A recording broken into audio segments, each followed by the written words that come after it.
Bismillahirrahmanirrahim. Assalamualaikum warahmatullahi wabarakatuh. Kami dari kelompok 9 akan mempresentasikan tentang audit keuangan internal dan pemerintah serta audit operasi. Sebelumnya izin memperkenalkan diri dulu. Kami kelompok 9 yang beranggotakan. Bisa next slide.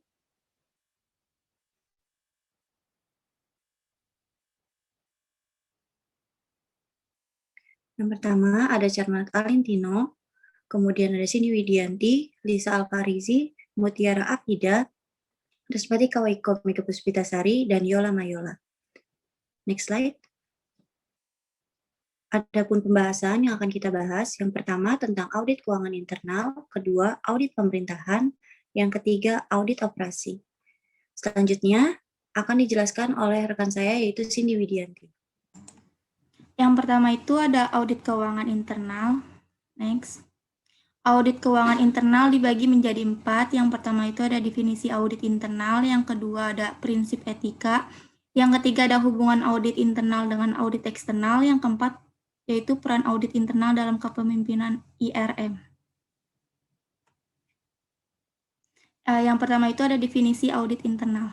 Audit internal adalah aktivitas konsultasi dan ansuren yang objektif dan independen yang dirancang untuk menambah nilai dan memperbaiki operasi organisasi.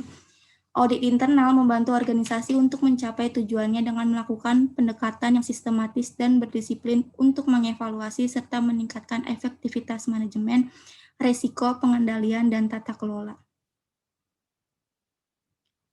Pedoman profesional untuk audit internal disediakan oleh Institute of Internal Auditor, IIA.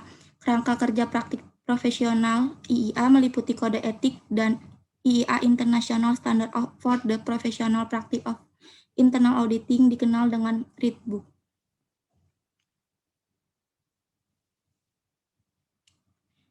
Yang kedua, prinsip etika. Prinsip etika dibagi menjadi 4. Yang pertama itu ada integritas, yang kedua itu ada objektivitas, yang ketiga ada kerahasiaan, yang keempat ada kompetensi. Integritas yaitu membentuk rasa percaya sehingga memberikan dasar keandalan pertimbangannya. Yang kedua, objektivitas. Audit internal menunjukkan tingkat objektivitas profesional yang paling tinggi dalam mengumpulkan, mengevaluasi, dan mengkomunikasikan informasi mengenai aktivitas atau proses yang sedang diperiksa. Yang ketiga, kerahasiaan, yaitu audit internal menghormati nilai dan kepemilikan informasi yang mereka terima dan tidak mengungkapkan informasi tanpa otoritas yang sesuai kecuali ada kewajiban hukum atau profesional untuk melakukan hal tersebut. Dan yang terakhir, kompetensi, yaitu auditor internal menerapkan pengetahuan, keterampilan, dan pengalaman yang diperlukan dalam melaksanakan jasa audit internal.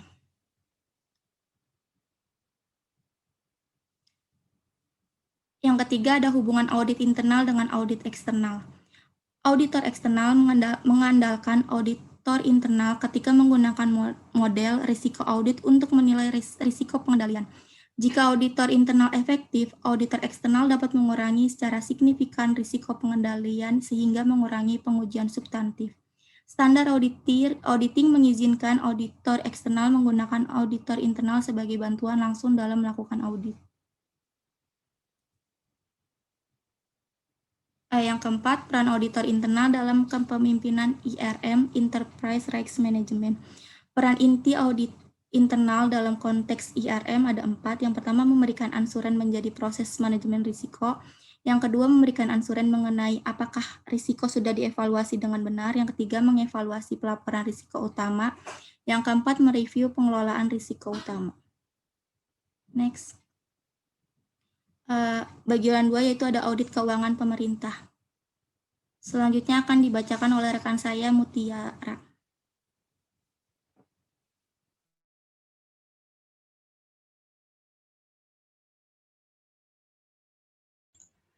Yang kedua, audit keuangan pemerintahan.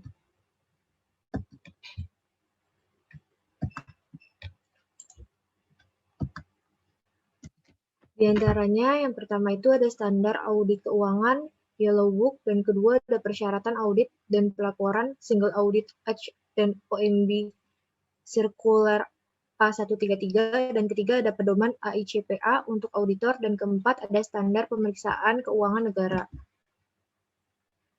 Sumber utama literatur otoritatif untuk melakukan audit pemerintah atau government audits adalah government audit standar yang dikeluarkan oleh GAO atau standar tersebut seringkali disebut sebagai Yellow Book. Audit keuangan menurut standar Yellow Book itu meliputi beberapa kategori informasi tentang audit, termasuk laporan keuangan unit pemerintah, kontrak, dan hibah dari pemerintah, pengendalian internal, kecurangan, serta ketidaktaatan lain pada hukum dan regulasi.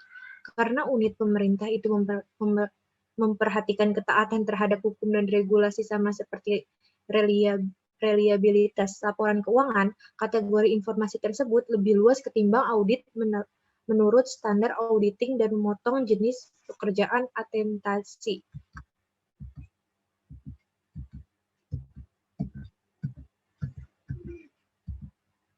Satu, standar audit keuangan atau Yellow Book. Yang pertama ada materialitas dan signifikansi. Yellow Book itu mengakui bahwa dalam audit pemerintahan, batas ambang resiko audit yang dapat diterima dan materialitas lebih rendah dari audit perusahaan komersial, karena sensitivitas aktivitas pemerintah dan akuntabilitas publiknya.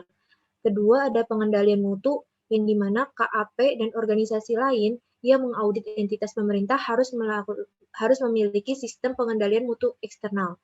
Dan ketiga, ada audit ketaatan, yang dimana audit itu dirancang untuk memberikan kepastian yang layaknya dalam mendeteksi salah saji yang material akibat ketidaktaatan terhadap provisi kontrak atau kesepakatan bantuan yang memiliki dampak material dan langsung terhadap laporan keuangan. Dan keempat, ada pelaporan, yang dimana laporan auditnya itu harus menyatakan bahwa audit telah dilakukan sesuai dengan standar audit pemerintah yang diterima umum atau yang disebut GAGAS.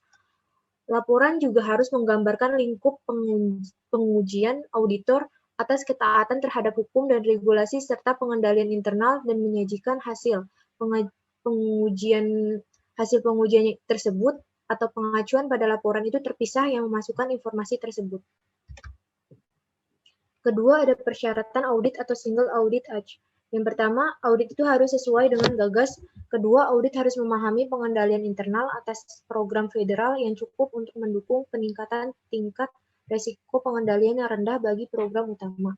Dan ketiga, auditor itu harus menentukan apakah klien itu telah mentaati hukum, regulasi, dan provisi kontrak atau kesepakatan hadiah yang mungkin berdampak langsung dan material terhadap masing-masing program utama tersebut. Dan selanjutnya persyaratan pelaporan atau MB Sirkular A133. Yang pertama, opini mengenai apakah laporan keuangan telah sesuai dengan GAAP, dan kedua, opini mengenai apakah schedule imbalan federal itu disajikan secara wajar dalam semua hal yang material terkait dengan laporan keuangan secara keseluruhan. Ketiga, ada laporan tentang pengendalian internal yang berhubungan dengan laporan keuangan dan program utama. Dan keempat, laporan tentang ketaatan dengan hukum, regulasi, dan provisi kontrak atau kesepakatan bantuan, yang dimana ketidaktaatan itu bisa memiliki dampak yang material terhadap laporan keuangan. Dan laporan ini dapat digabung dengan laporan mengenai pengendalian internal. Dan kelima, ada schedule, temuan, dan biaya yang dipertanyakan. Ketiga, pedoman AICPA untuk auditor. Auditor yang melakukan audit pemerintahan itu mendapati sangat kompleks sehingga auditor harus mengetahui terkait standar auditing maupun serangkaian dokumen pemerintah, hukum, dan regulasinya. Langkah awal dalam menyiapkan penugasan audit pemerintahan itu pertama ada mengintensifkan pengembangan profesional, kedua sumber yang relevan untuk pengauditan. Selanjutnya akan dilanjutkan oleh teman saya, Dola Mayola.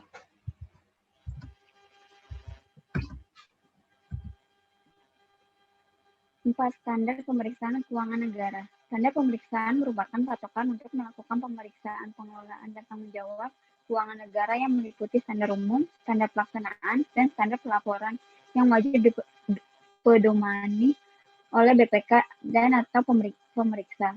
SPKM berlaku untuk semua pemeriksaan yang dilaksanakan terhadap entitas, program, kegiatan, serta fungsi berkaitan dengan pelaksanaan pengelolaan dan tanggung jawab keuangan negara yang memiliki tingkat keyakinan memadai. Pelaksanaan pemeriksaan pengelolaan dan tanggung jawab keuangan negara dilakukan dalam rangka menciptakan menciptakan pemerintahan yang bersih dan bebas dari korupsi, kolusi, dan nepotisme. Next.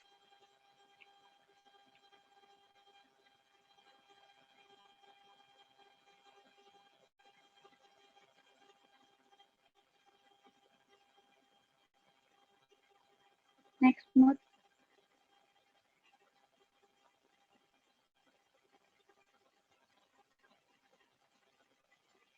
SPKN berlaku bagi A. BPK, B. akuntan publik atau pihak lainnya yang merupakan pemeriksaan atas pengelolaan dan tanggung jawab keuangan negara untuk dan atas nama BPK. Yang C. Akuntan publik yang melakukan pemeriksaan keuangan negara berdasarkan ketentuan undang-undang. Dan yang D. Aparat pengawasan intern pemerintah, audit kinerja dan audit dengan tujuan tertentu. Hasil evaluasi atas penerapan dan atau hasil pengembangan SPKN dilaporkan secara periodik sedikit 1 kali setiap tahun. SPKN terdiri dari yang pertama kerangka konseptual pemeriksaan dan yang kedua PSP terdiri dari PSP nomor 100 tentang standar umum, yang B PSP nomor 200 tentang standar pelaksanaan pemeriksaan, dan yang C PSP nomor 300 tentang standar pelaporan pemeriksaan. Next. Yang pertama, kerangka konseptual SPKN. Kerangka konseptual bertujuan sebagai acuan dan dasar bagi yang pertama BPK, pemeriksa aparat pengawasan intern pemerintah yang melaksanakan audit kinerja dan audit dengan tujuan tertentu, serta akuntan publik yang melaksanakan pemeriksaan keuangan negara berdasarkan ketentuan undang-undang. Yang kedua, penyusunan standar pemeriksaan. Dan yang ketiga, penggunaan laporan hasil pemeriksaan atau LHP, BPK dan pihak-pihak lain yang terkait dengan standar pemeriksaan dan atau pemeriksaan pengelola dan tanggung jawab keuangan negara. Ruang lingkup kerangka konseptual meliputi yang pertama, gambaran umum pemeriksaan keuangan negara, yang kedua, unsur-unsur pemeriksaan keuangan negara, yang ketiga, prinsip-prinsip pemeriksaan keuangan negara, yang keempat, pengembangan standar pemeriksaan, dan yang kelima, hubungan antara kerangka konseptual, ketentuan peraturan perundang-undangan, standar pemeriksaan, dan ketentuan lainnya. Next. Pemeriksaan keuangan negara. Definisi pemeriksaan keuangan negara. Pemeriksaan keuangan negara adalah proses identifikasi masalah, analisis, dan evaluasi yang dilakukan secara independen, objektif, dan profesional berdasarkan standar pemeriksaan untuk menilai kebenaran, kecermatan, kredibilitas, dan keandalan informasi mengenai pengelolaan dan tanggung jawab keuangan negara. Ruang lingkup pemeriksaan keuangan negara. Lingkup pemeriksaan keuangan negara meliputi pemeriksaan atas pengelolaan dan tanggung jawab keuangan negara. Jenis pemeriksaan keuangan negara meliputi yang pertama itu pemeriksaan keuangan bertujuan untuk memberikan opini atas kewajaran laporan keuangan. Yang kedua, pemeriksaan kinerja bertujuan memberikan kesimpulan atas aspek ekonomi, efisiensi, dan efektivitas pengelolaan keuangan negara, serta memberikan rekomendasi untuk memperbaiki aspek tersebut. Yang ketiga, PDTT bertujuan untuk memberikan kesimpulan sesuai dengan tujuan pemeriksaan yang ditetapkan.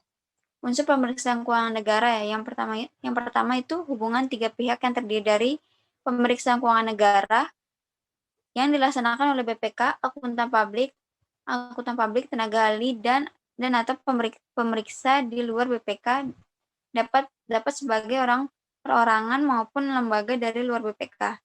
Yang kedua, pihak yang bertanggung jawab adalah pihak yang diperiksa, dan yang ketiga, pengguna LHP adalah pihak yang diperiksa yang bertanggung jawab atas informasi hal pokok dan bertanggung jawab mengelola hal pokok dan atau bertanggung jawab menindaklanjuti hasil pemeriksaan antara lain presiden, menteri, dan kepala daerah.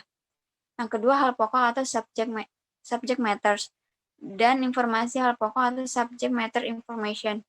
Yang ketiga, kriteria pemeriksaan meliputi relevan, lengkap, andal, netral, dan dapat dipahami.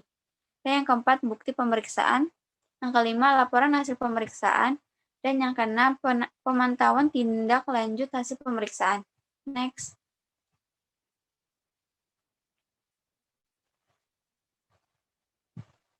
Prinsip pemeriksaan keuangan negara. Yang pertama itu kode etik. Independensi, integritas, dan profesionalisme adalah nilai-nilai yang harus dijunjung tinggi oleh anggota BPK dan pemeriksa keuangan negara. Yang kedua, pengendalian mutu. Sistem pengendalian mutu harus mencakup tetapi tidak terbatas pada hal-hal seperti supervisi, review berjenjang, monitoring, dan konsultasi selama proses pemeriksaan. Dan yang ketiga, manajemen dan keahlian tim pemeriksa. Tim pemeriksa harus secara kolektif memiliki pengetahuan, pengalaman, dan kompetensi yang diperlukan dalam pemeriksaan. Dan yang keempat, risiko pemeriksaan. Risiko pemeriksaan adalah risiko bahwa hasil pemeriksaan tidak sesuai dengan kondisi yang sebenarnya. Pemeriksa mengembangkan prosedur pemeriksaan dan melaksanakannya dengan tujuan mengurangi risiko pemeriksaan. Dan yang kelima, materialitas. Materialitas ditentukan menggunakan pertimbangan profesional dan bergantung pada interpretasi pemeriksa terhadap kebutuhan pengguna LHP dan ketentuan peraturan perundang-undangan. Pertimbangan materialitas mempengaruhi keputusan mengenai sifat, saat, dan lingkup prosedur pemeriksaan dan evaluasi hasil pemeriksaan. Yang keenam, dokumentasi pemeriksaan. Dokumentasi menyediakan informasi bagi pemeriksa yang berpengalaman dan tanpa pengetahuan sebelumnya mengenai pemeriksaan tersebut. Untuk dapat memahami, yang pertama sifat, saat, lingkup, dan hasil dari prosedur yang dilakukan. Yang kedua itu bukti yang diperoleh untuk mendukung kesimpulan pemeriksaan. Dan yang ketiga, alasan dibalik semua hal signifikan yang memerlukan pertimbangan profesional. Dan yang keempat, kesimpulan. Dan yang ketujuh yaitu komunikasi pemeriksaan. Komunikasi mencakup proses yang digunakan oleh BPK atau pemeriksa dalam pemerolehan data dan informasi dalam rangka pengumpulan bukti pemeriksaan dan penyampaian hasil pemeriksaan kepada pihak yang bertanggung jawab. Next.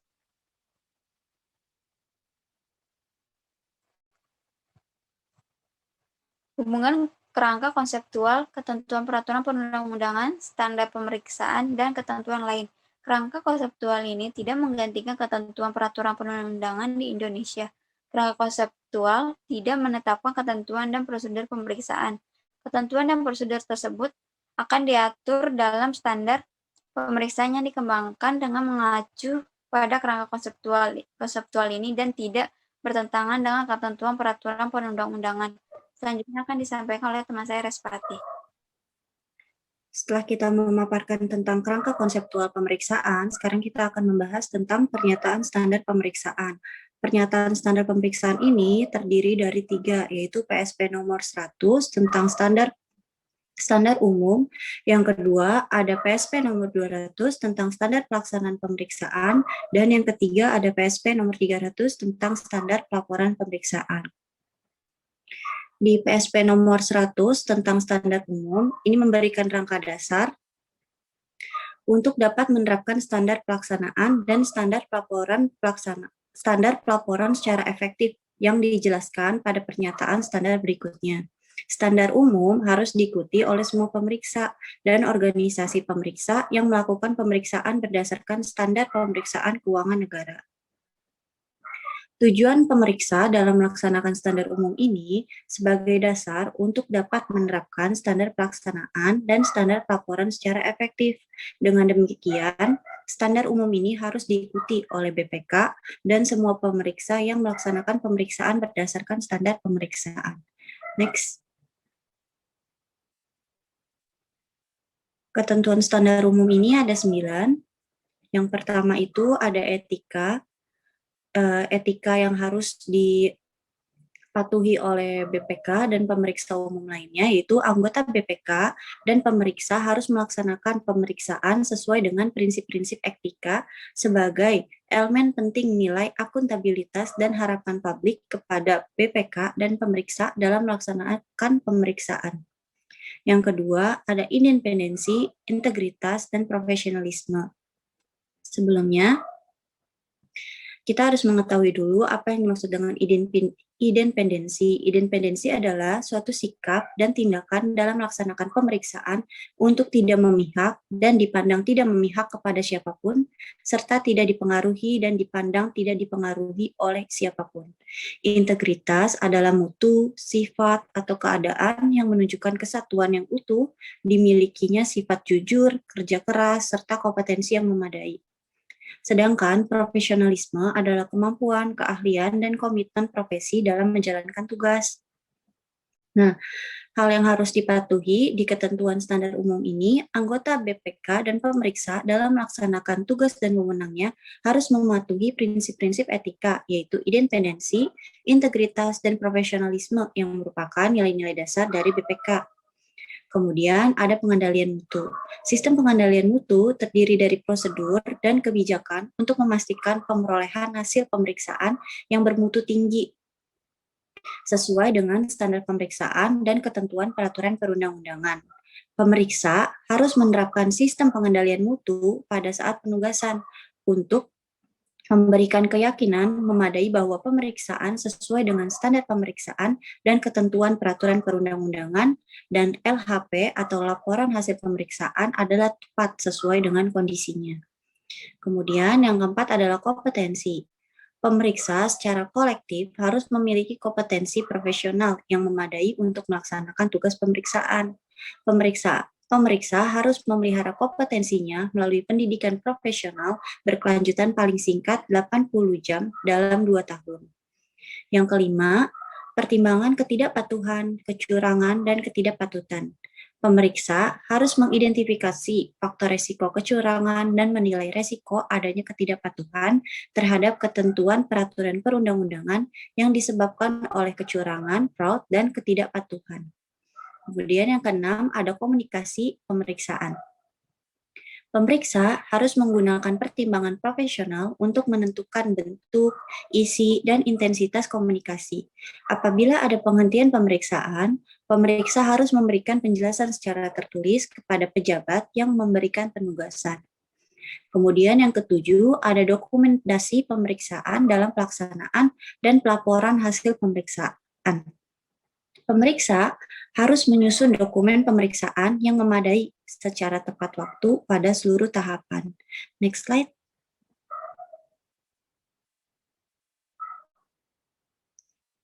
Ketentuan selanjutnya yaitu hubungan dengan standar profesi yang digunakan oleh akuntan publik. Dalam pemeriksaan keuangan, standar pemeriksaan ini memberlakukan standar audit yang dimuat dalam SPAP yang ditetapkan oleh Asosiasi Profesional Akuntan Publik sepanjang tidak diatur lain dalam standar pemeriksaan ini. Yang kesembilan, kewajiban aparat pengawas intern pemerintah dan akuntan publik dalam pemeriksaan keuangan negara. Aparat pengawasan intern pemerintah yang melaksanakan audit kinerja dan audit dengan tujuan tertentu dan akuntan publik yang memeriksa keuangan negara berdasarkan ketentuan undang-undang wajib melaksanakan seluruh ketentuan yang relevan dalam standar pemeriksaan ini. Next slide. Selanjutnya yaitu PSP nomor 200 tentang standar pelaksanaan pemeriksaan. Di PSP ini mengatur tentang tanggung jawab pemeriksa dalam melaksanakan pemeriksaan yang mencangkup perencanaan, pengumpulan bukti pemeriksaan, pengembangan temuan pemeriksaan, dan supervisi. Tujuan dari pemeriksa dalam melaksanakan standar pelaksanaan pemeriksaan ini, yang pertama, merencanakan pemeriksaan yang berkualitas agar dapat dilaksanakan secara efektif dan efisien. Yang kedua, merancang dan melaksanakan prosedur pemeriksaan untuk memperoleh bukti yang cukup dan tepat. Next.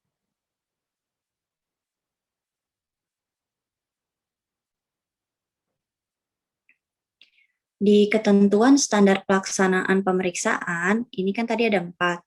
Yang pertama itu ada perencanaan. Di perencanaan itu berkaitan dengan tanggung jawab pemeriksa dalam menghubungkan topik pemeriksaan yang akan dilakukan dengan perencanaan strategis BPK dan menyusun perencanaan untuk setiap penugasan pemeriksaan. Nah, di perencanaan ini tuh ada 2. Yang pertama ada perencanaan strategis dan perencanaan penugasan. Perencanaan strategis ini disusun oleh BPK setiap 5 tahun, dan ini merupakan rencana strategis yang dibuat oleh BPK yang memuat visi dan misi selama 5 tahun ke depan.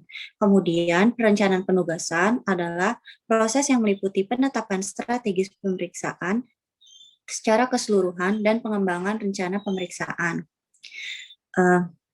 Di perencanaan ini, hubungan pemeriksaan BPK dengan strategis pemeriksaan, BPK harus berpedoman pada restra atau rencana strategis BPK dalam menyusun rencana tahunan pemeriksaan. Dalam pemeriksaan kinerja dan PDTT, pemeriksa harus menentukan hal pokok yang akan diperiksa. Pemeriksa harus menetapkan faktor-faktor yang menjadi dasar pertimbangan dalam penentuan hal pokok tersebut. Kemudian perencanaan penugasan. Pemeriksa harus menyatakan secara jelas tujuan pemeriksaan atas informasi hal pokok atau hal pokok yang akan diperiksa.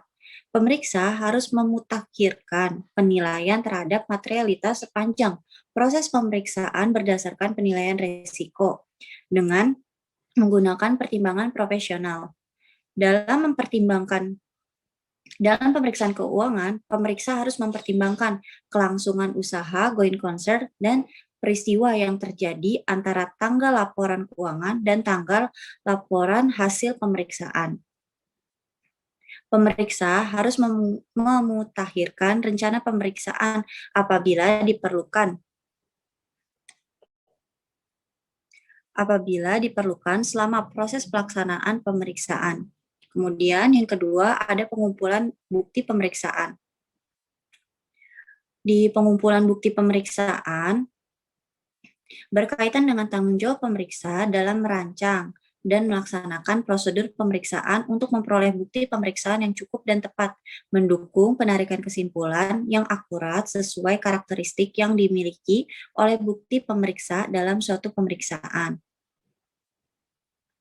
Pengumpulan bukti pemeriksaan, pemeriksa dapat memperoleh data dan informasi dengan melakukan antara lain pengamatan, wawancara, survei, dan pengukuran. Dalam menentukan metode perolehan data, pemeriksa menggunakan pertimbangan profesional. Apabila diperlukan, pemeriksa dapat menggunakan tenaga ahli untuk membantu perencanaan metodologi pemerolehan data dan informasi. Pemeriksa dapat memperoleh bukti dengan menggunakan uji petik pemeriksaan untuk memberikan dasar yang memadai bagi pemeriksa untuk menarik kesimpulan. Sepanjang proses pemeriksaan, pemeriksa harus mereview kecukupan dan ketepatan bukti, menghubungkannya dengan tujuan pemeriksaan, serta meresponnya dengan menganalisis kebutuhan untuk memodifikasi prosedur pemeriksaan. Next slide.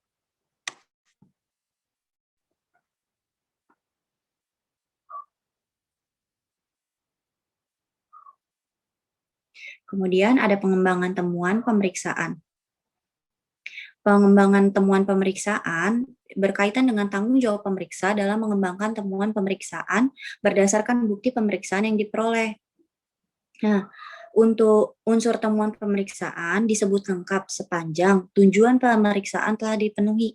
Apabila terdapat ketidakefektifan, pengendalian intern atau ketidakpatuhan, kecurangan, dan ketidakpatutan yang material tetapi tidak mendukung secara langsung tujuan pemeriksaan, pemeriksa harus mendiskusikan hal tersebut secara berjenjang untuk diputuskan apakah akan dilakukan pemeriksaan khusus yang terkait atau tidak.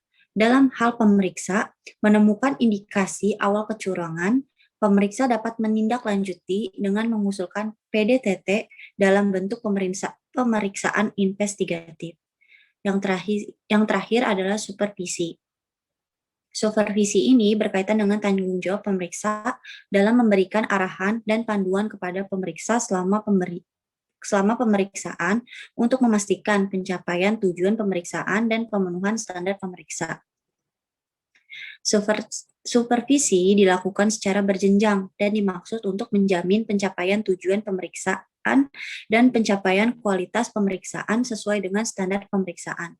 Sifat dan luas supervisi serta review atas hasil pekerjaan pemeriksa dapat bervariasi bergantung pada sejumlah faktor seperti jumlah personel dalam tim pemeriksa, pentingnya pekerjaan pemeriksaan, dan pengalaman pemeriksa. Selanjutnya, akan dijelaskan lebih lanjut oleh rekan saya yaitu Charmat. Oke, baik. Sebelumnya kita sudah mengetahui terkait PSP nomor 100 dan juga PSP nomor 200. Untuk selanjutnya ini kita akan membahas terkait dengan PSP nomor 300, yaitu tentang standar pelaporan pemeriksaan.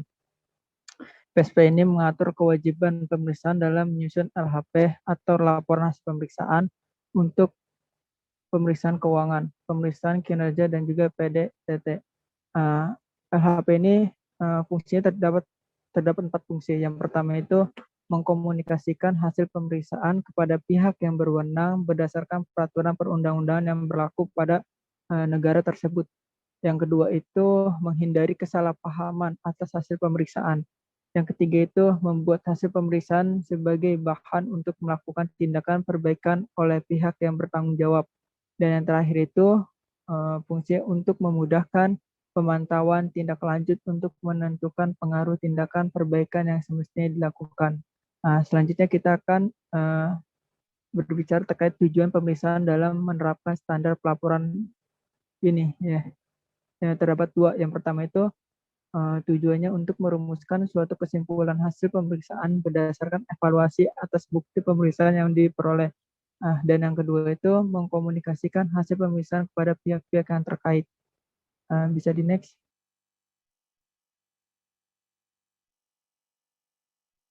Nah, untuk pembahasan selanjutnya kita akan berfokus terkait ketentuan standar pelaporan pemeriksaan. Yang sebelumnya kita sudah mengetahui terkait standar pelaksanaan pemeriksaan. Yang pertama itu terkait keharusan menyusun laporan hasil pemeriksaan. Pemeriksaan harus menyusun LHP secara tertulis untuk mengkomunikasikan hasil pemeriksaannya.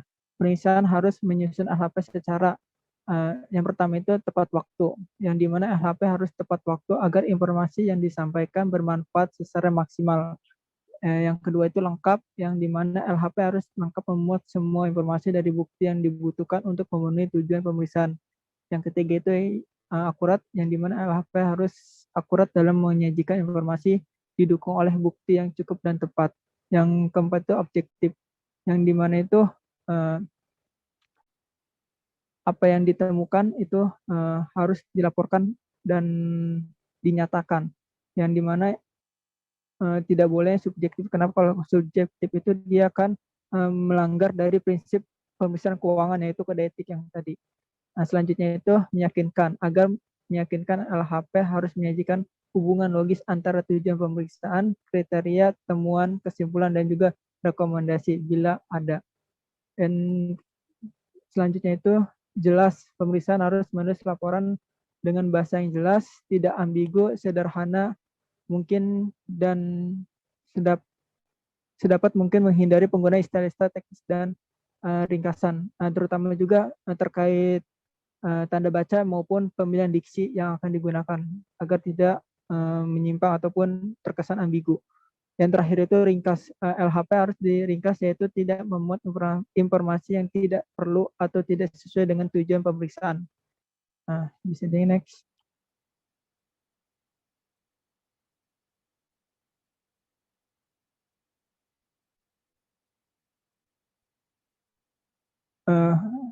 Ketentuan standar pelaporan pemeriksaan yang kedua itu terkait unsur LHP.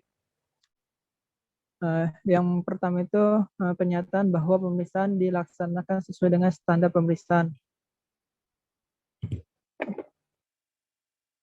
Pemeriksaan harus menyatakan bahwa pemeriksaan dilakukan sesuai dengan standar pemeriksaan. Dalam hal ini, pemeriksaan tidak dapat melaksanakan standar pemeriksaan karena pembatas lingkup yang material. Hal tersebut harus dinyatakan dalam laporan. Yang selanjutnya itu terkait tujuan, lingkup, dan juga metodologi. Yang pertama itu tujuan. Pemeriksaan mengungkapkan hal yang ingin dicapai dari pemeriksaan tersebut. Lingkup pemeriksaan mencakupi pengidentifikasikan objek atau sasaran pemeriksaan, aspek yang diperiksa, organisasi, lokasi geografis, dan periode yang dicakup dalam pemeriksaan. Untuk metodologi, menggambarkan seluruh proses pemeriksaan untuk memenuhi tujuan pemeriksaan. Apabila dalam pemeriksaan digunakan tenaga ahli, penggunaan tenaga ahli tersebut harus diungkapkan dalam LHP.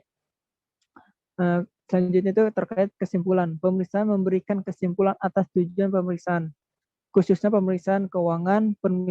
Pemeriksaan menyatakan kesimpulan dalam bentuk opini. Selanjutnya itu temuan pemeriksaan. Pemeriksaan mengungkapkan temuan dengan unsur-unsur yang dapat disesuaikan dengan tujuan pemeriksaan. Selanjutnya itu rekomendasi pemeriksaan. Rekomendasi hanya diberikan kepada pihak yang bertanggung jawab. Rekomendasi harus dapat mendorong perbaikan atas kelemahan yang ditemukan, tetapi tidak melampaui apa yang menjadi batas tanggung jawabnya. Selanjutnya itu tanggapan pihak yang bertanggung jawab. Pemeriksaan harus memuat tanggapan pejabat pemerintah yang bertanggung jawab atas temuan, kesimpulan, dan rekomendasi pemeriksaan pada LHP.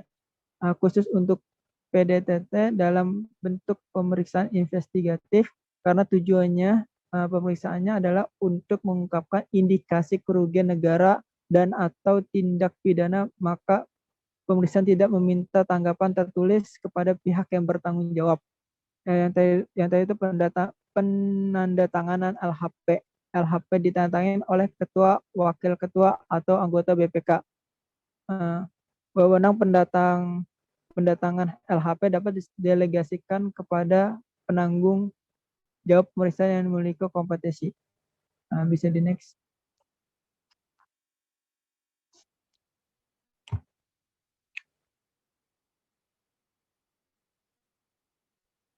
Masih lanjutan dari ketentuan standar pelaporan pemeriksaan, yaitu yang ketiga itu terkait dengan pelaporan informasi rahasia.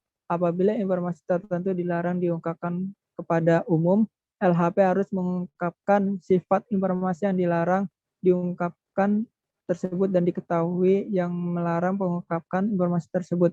Pertimbangan pemeriksaan mengenai tidak diungkapkannya informasi tertentu tersebut harus mengacu pada peraturan perundang-undangan yang berlaku dalam suatu negara tersebut.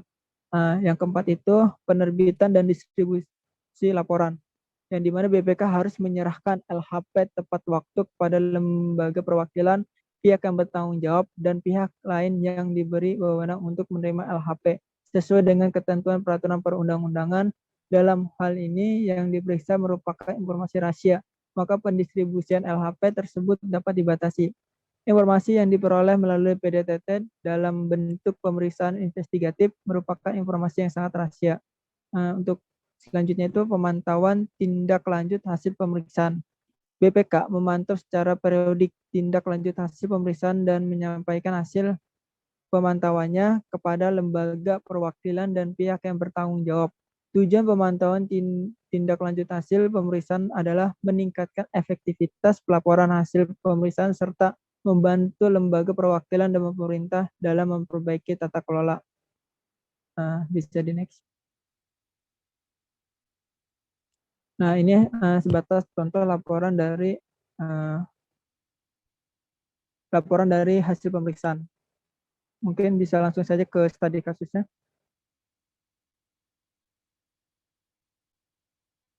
Nah, di sini tuh bisa kita lihat bersama bahwasanya laporan hasil pemeriksaan atas laporan keuangan pemerintahan pusat tahun 2018.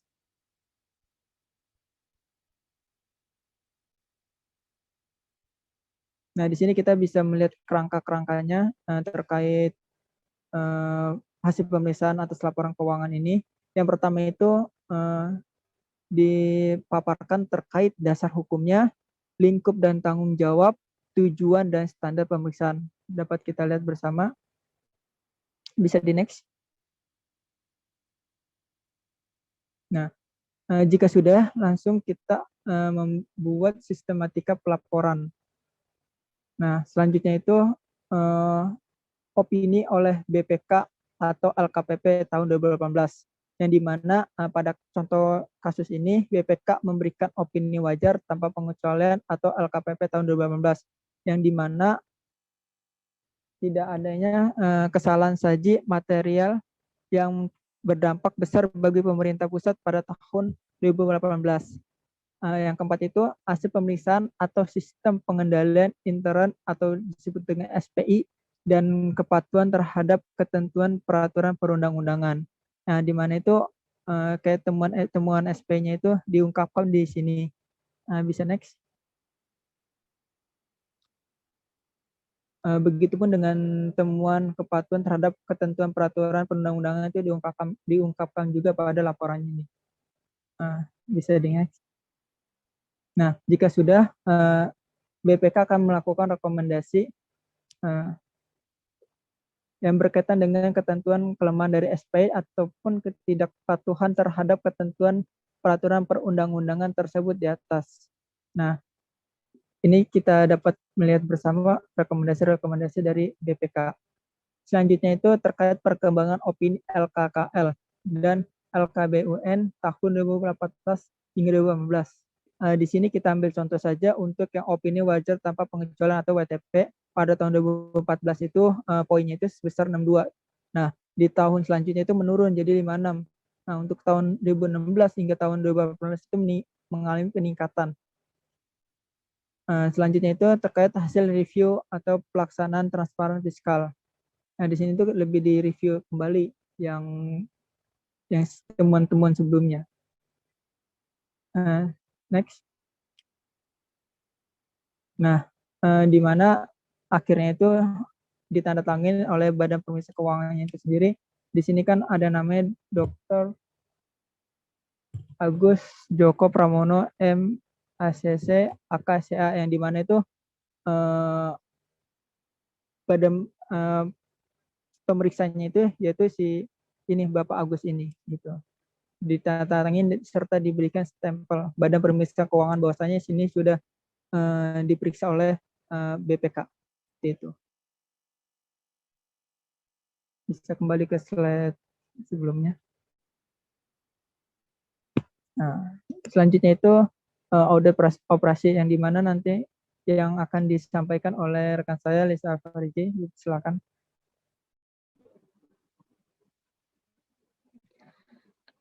Yang akan dibahas dari audit operasi ini adalah yang pertama, definisi audit operasi, yang kedua, efektivitas versus efisiensi, yang ketiga, hubungan antara audit operasi dan pengendalian internal, yang keempat, ada jenis audit operasi, yang kelima, independensi dan kompetensi auditor operasi, yang keenam, ada kriteria audit operasi, dan yang ketujuh, ada tahapan audit operasi.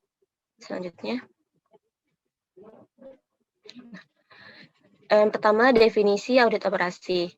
Audit operasi adalah review organisasi atau pemeriksaan terhadap kegiatan operasi suatu organisasi, termaksud dari kebijakan akuntansi dan kebijakan operasional yang telah ditentukan oleh manajemen, untuk mengetahui apakah kegiatan operasi tersebut sudah dilakukan secara efektif dan efisien.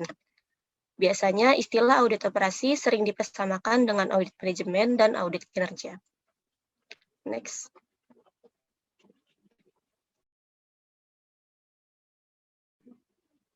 Yang kedua, ada efektivitas versus efisiensi.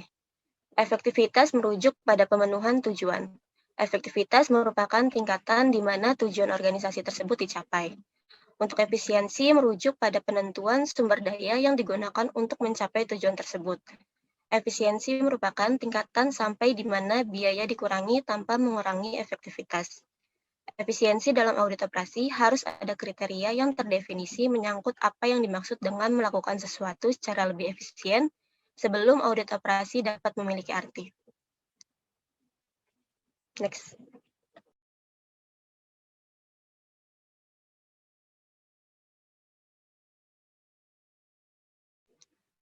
Yang ketiga ada hubungan antara audit operasi dan pengendalian internal. Pengendalian internal yang efektif dirancang dan diimplementasikan untuk membantu organisasi mencapai tujuan berikut. Yang pertama, reliabilitas pelaporan keuangan. Yang kedua, ada efisiensi dan efektivitas operasi. Yang ketiga, ketaatan pada hukum dan regulasi yang berlaku.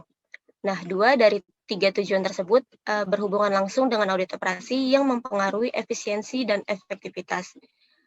Ada beberapa perbedaan evaluasi pengendalian internal dan pengujian untuk audit keuangan dan operasi.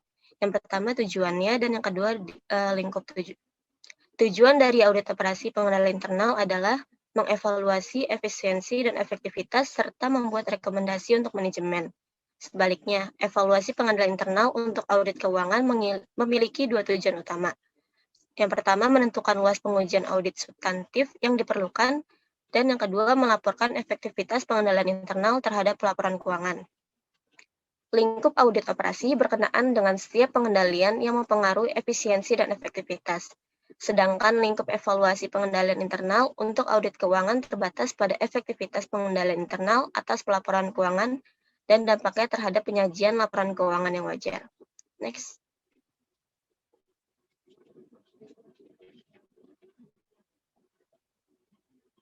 Yang keempat ada jenis audit operasi. Yang pertama ada audit fungsional, yang kedua ada audit organisasi, dan yang ketiga ada penugasan khusus.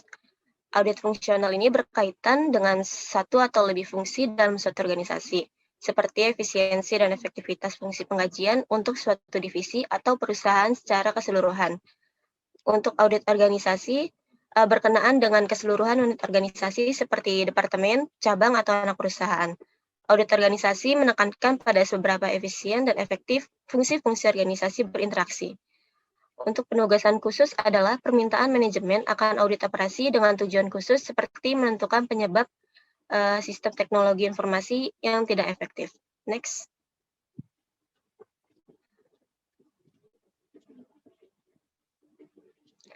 Yang kelima ada independensi dan kompetensi auditor operasi.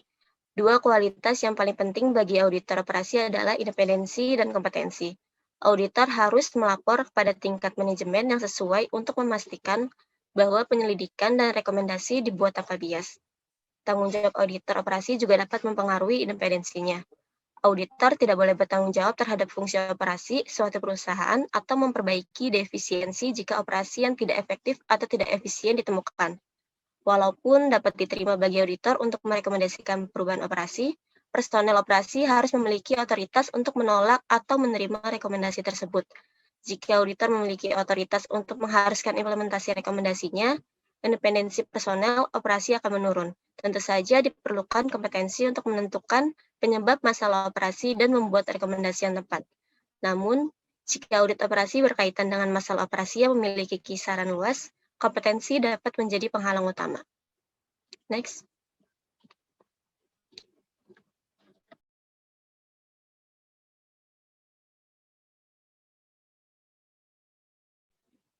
Yang keenam ada kriteria audit operasi. Dalam audit operasi, tidak ada kriteria yang terdefinisi dengan baik.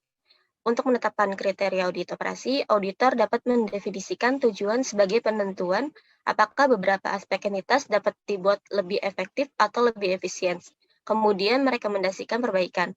Nah, yang ketujuh ada 3 tahapan audit operasi. Yang pertama ada perencanaan, kedua ada akumulasi dan evaluasi bukti, dan yang ketiga ada pelaporan dan tindak lanjut. Dalam perencanaan ini, auditor operasi harus menentukan ruang lingkup penugasan dan mengkomunikasikannya dengan unit organisasi. Nah, untuk akumulasi dan evaluasi bukti, auditor operasi harus mengakumulasikan bukti yang tepat dan cukup untuk memberikan dasar bagi kesimpulan mengenai tujuan yang sedang diuji. Untuk pelaporan dan tindak lanjut merupakan hal yang umum dalam audit operasi apabila auditor memberikan rekomendasi kepada manajemen untuk menentukan apakah perubahan yang direkomendasikan telah dibuat atau belum.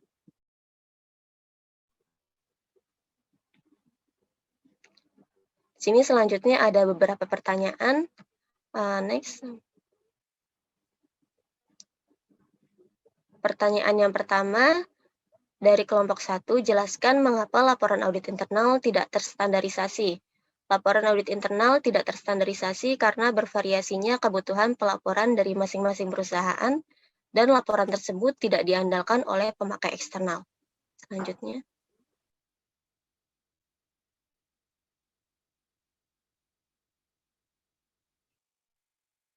Kemudian ada pertanyaan dari kelompok 2, yaitu jelaskan apa yang dimaksud dengan efektivitas dan efisiensi dalam audit operasi. Efektivitas merupakan tingkatan di mana tujuan organisasi dicapai. Dalam audit operasi, efektivitas contohnya, auditor mungkin perlu menilai apakah agen pemerintah telah memenuhi tujuan yang dibebankan, yaitu mencapai elevator yang aman di suatu kota. Untuk menentukan efektivitas agen, auditor harus menetapkan kriteria spesifik atas keamanan elevator. Kemudian, efisiensi merupakan tingkatan sampai di mana biaya dikurangi tanpa mengurangi efektivitas. Efisiensi dalam audit operasional harus ada kriteria yang terdefinisi menyangkut apa yang dimaksud dengan melakukan sesuatu secara lebih efisien sebelum audit operasi dapat memiliki arti. Next, selanjutnya akan dijawab oleh Charmat.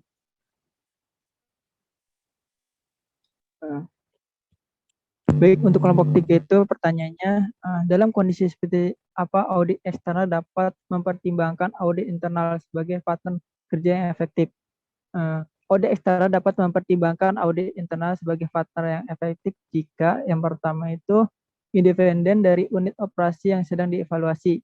Yang kedua itu kompeten dan terlatih dengan baik. Yang ketiga itu telah melaksanakan pengujian audit yang relevan terhadap pengendalian internal dan laporan keuangan. Jika audit internal suatu perusahaan telah bekerja dengan efektif, maka audit eksternal dapat mengandalkan dan meminta bantuan langsung atau menjadi partner kerja yang efektif.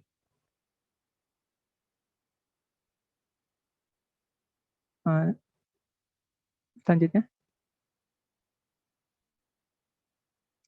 akan dijawab oleh Yola.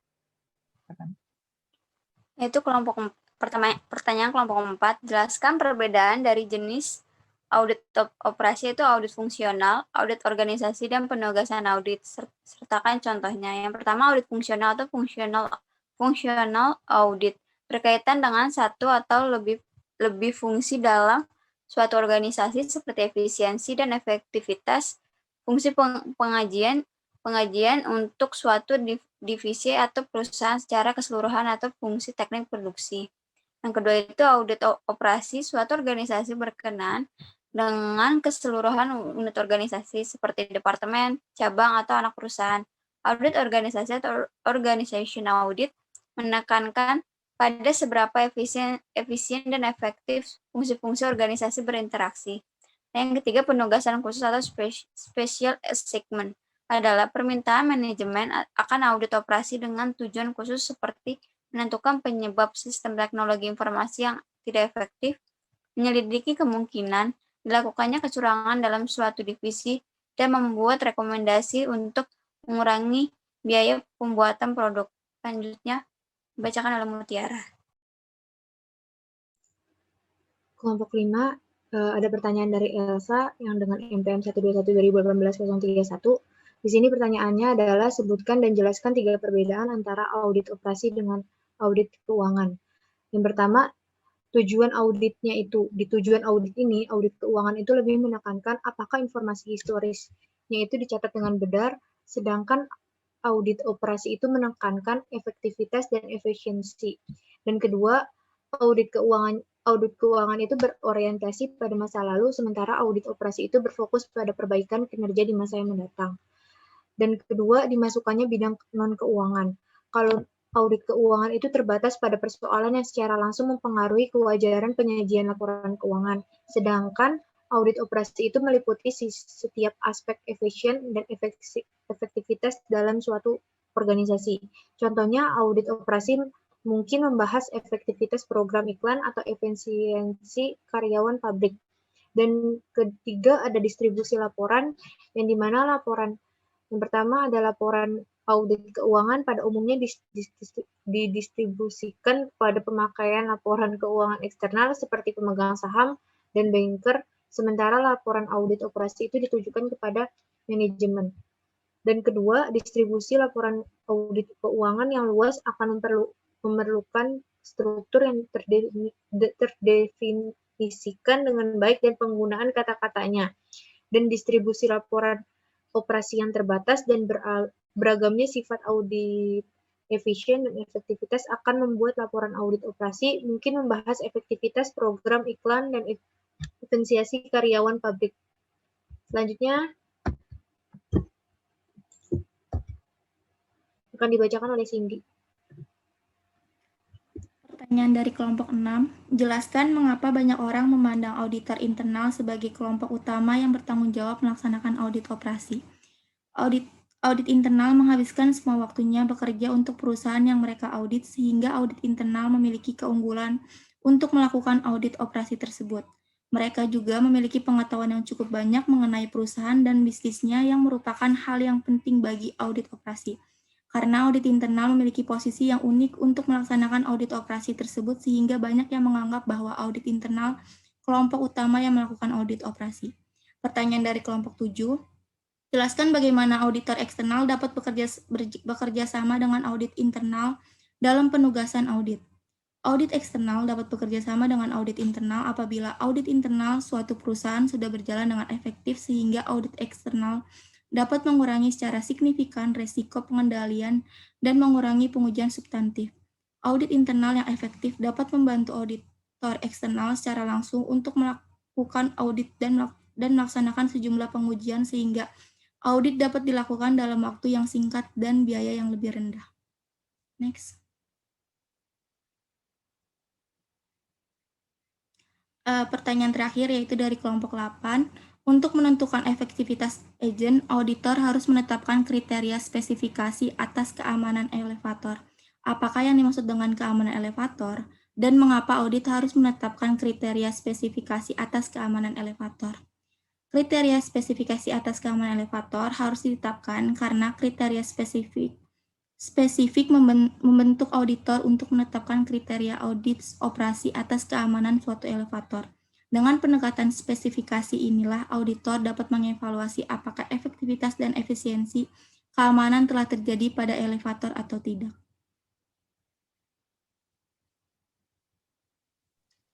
Sekian presentasi dari kelompok 9, kurang lebihnya kami mohon maaf. Wassalamualaikum warahmatullahi wabarakatuh.